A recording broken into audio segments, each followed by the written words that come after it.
నగరం అభివృద్ధి చేయొచ్చనే ఒక ఉద్దేశంతోనే మేము ఈ రోజున ఆ పార్టీలో జాయిన్ అవ్వడం జరుగుతుంది.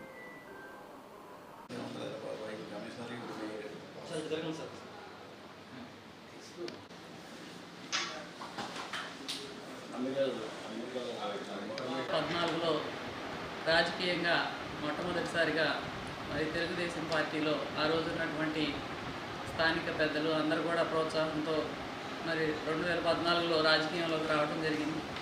మరి అప్పుడు స్థానికంగా ఉన్నటువంటి ఎమ్మెల్యే బుజ్జిగారి సహకారంతో చంద్రబాబు నాయుడు గారు మరి మాపై ఉన్నటువంటి నమ్మకంతో ఆ రోజున మేయర్గా మాకు అవకాశం ఇవ్వడం జరిగింది.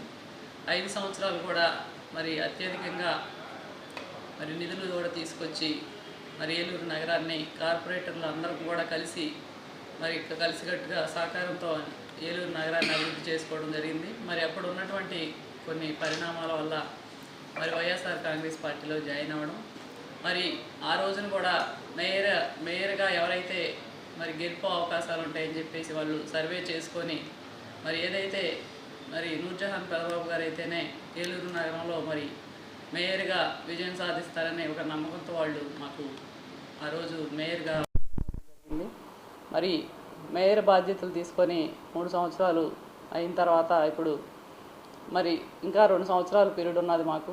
మరి ప్రజలు ఏదైతే ఒక నమ్మకంతో మాకు బాధ్యత అప్పచెప్పారో మరి వారు ఇచ్చినటువంటి బాధ్యతని ఈ 3 సంవత్సరాలు మరి మేము సంతృప్తిగా మరి సేవ చేయలేకపోయాము. మరి ఈ 2 సంవత్సరాలైనా సరే మరి వారు ఏదైతే మాపై నమ్మకం పెట్టుకున్నారో ఆ నమ్మకాన్ని మరి నిలబెట్టుకునే విధంగా ఈ రోజున మన గౌరవ ముఖ్యమంత్రి